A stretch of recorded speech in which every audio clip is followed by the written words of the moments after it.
Remue-ménage.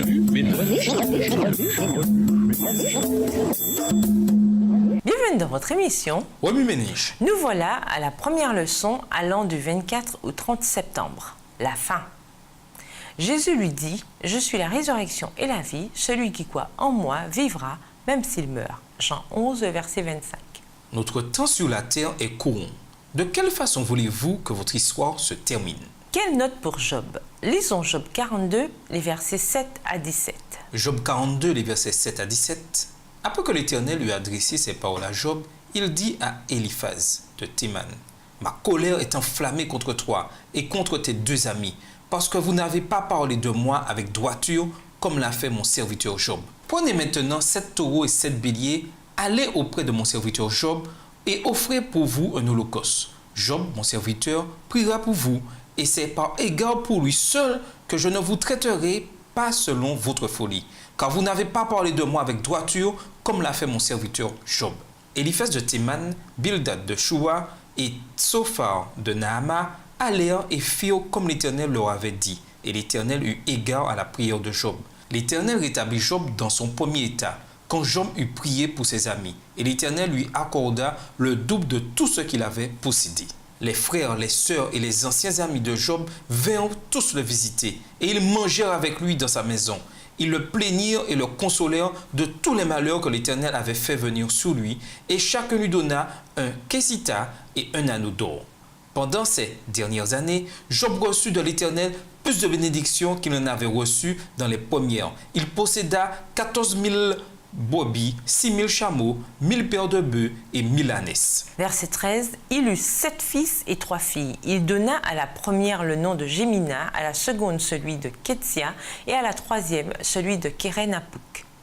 Il n'y avait pas dans tout le pays d'aussi belles femmes que les filles de Job. Leur père leur accorda une part d'héritage parmi leurs frères. Job vécut après cela 140 ans et il vit ses fils et les fils de ses fils jusqu'à la 4e génération.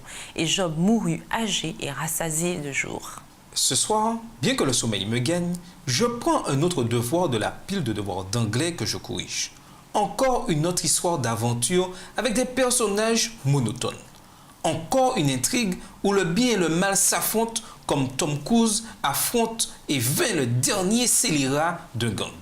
Quelque part au milieu de l'introduction classique, par une nuit sombre et orageuse, je m'assoupis. À ma surprise, un homme chaussé de sandales et vêtu d'une tunique de laine grossièrement cousue m'apparaît.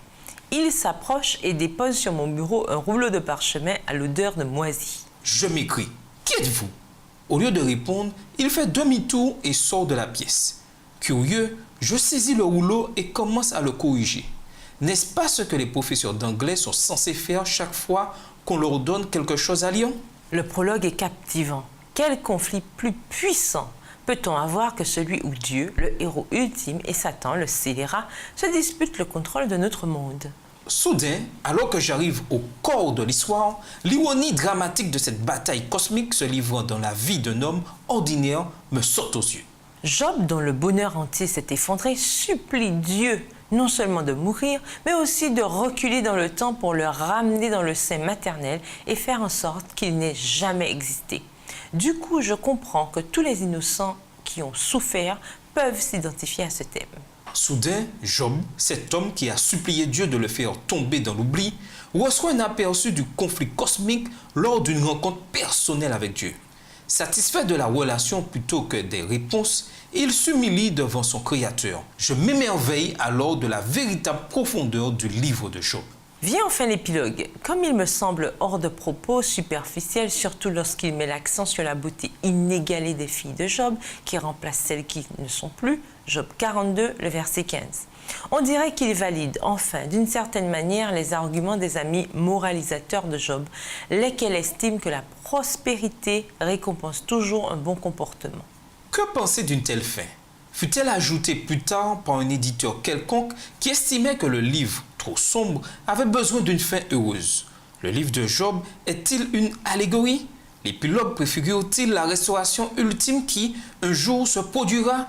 À moins qu'il s'agisse d'un récit littéral et que Dieu, parce qu'il est amour, veut que nous prospérions, surtout lorsque nous nous humilions devant lui et devant nos semblables. Après tout, Ce n'est qu'après que Job eut pardonné à ses méchants amis et prié pour eux que Dieu le rendit de nouveau prospère. Verset 10. Bon, quelle note donner à cette histoire passionnante? Pour l'instant, je m'en tiendrai à une note partielle, jusqu'à ce que j'en ai compris la fin. Au revoir. Et à demain si Dieu veut. Remue ménage.